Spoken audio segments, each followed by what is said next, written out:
tell you this story in front of one of our watertight door hatches. 38 hydraulically controlled watertight door hatches were on board, located throughout the lower decks to create isolated compartments, primarily in the event of a hull breach and the ship were flooded with water. They could isolate the hull breach to just one compartment and hopefully prevent the ship from sinking. Once activated, these door hatches would slide closed with about 700 pounds of hydraulic pressure per square inch, in anywhere from 40 seconds to 1 minute. On July 10th, 1966, just after 3:50 in the morning, the Queen Mary was entering a dense fog, and the captain issued the order to seal the watertight door hatches. At approximately 4 o'clock in the morning, they discovered the body of an 18-year-old crew member from one of our boiler rooms caught in watertight door hatch number 13 down in the engine room. How he became caught there, no one really knows. Some people think he was playing a game, some people think he had stopped to pick up a wrench, some people think that he may have been murdered. The truth is that we don't know the truth.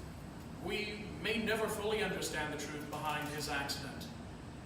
But what we do know is that a number of our guests and crew members over the years have reported seeing a figure fitting his description.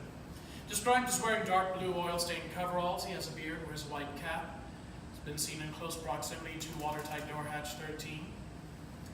We've also had reports of disembodied voices down in that area. We've had guests tell us that they've heard his screams in the shaft alley. Definitely something you would not want to mess with on board the Queen Mary. This area of the ship, from the hotel corridor on the starboard side, approaching the third-class main staircase, he saw what appeared to be a gentleman dressed entirely in black, walking up the last few steps of the staircase. He said that there was nothing out of the ordinary about this until that man reached the top of the stairs and suddenly vanished. The tour guide did mention this to one of his supervisors later that day. The supervisor informed him that he had seen a ghost, commonly known as the Man in Black, and explained that the third-class main staircase was where 2 of the Queen Mary's passengers had in fact lost their lives. It is the steepest passenger stairway on board the ship. There's also another problem with it. The stairs are located toward the bow, the forward end of the ship, which would be rising and then falling with every single wave on the North Atlantic, so it could be a little difficult to maneuver these stairs at times.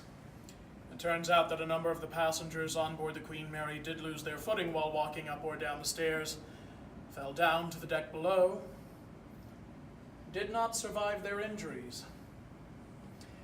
It is generally believed that this Man in Black was one of those 2 passengers. There have been over 24 reported sightings of him on this section of the third-class main staircase here in Long Beach, and as for the tour guide who reported seeing him back in 2012, well, that tour guide still works on board, still does tours, and he tells his tours about his experience in the third person. Experience. Normally it's an hour on the ship, and it goes into many more stories that they share on board the ship.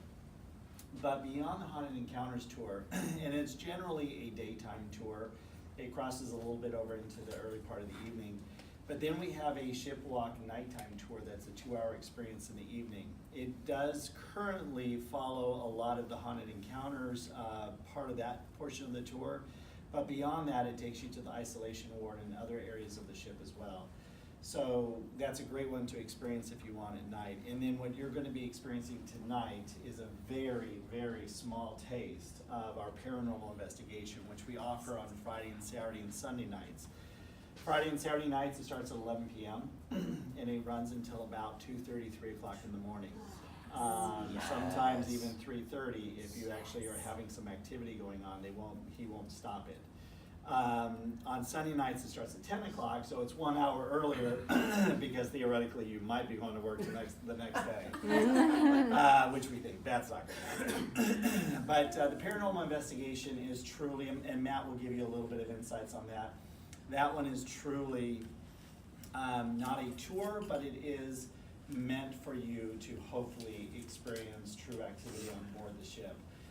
During the daytime, we have our Ghost and Legends tour, which has returned back to the ship. It's temporarily down right now as we finish up some additional work in the boiler room, but that's temporarily down, and that will be reopening hopefully next month.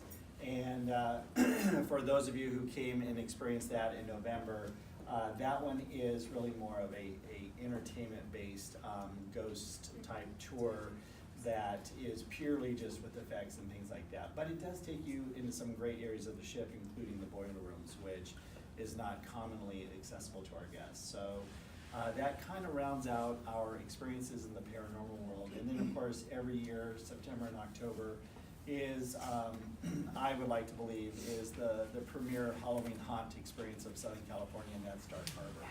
So, which with four mazes on the ship and 3 out in the park area, we're the only haunted location in Southern California that has authenticity to it because we are truly a haunted ship. We're ranked by Time Magazine as the 6th most haunted place in the world.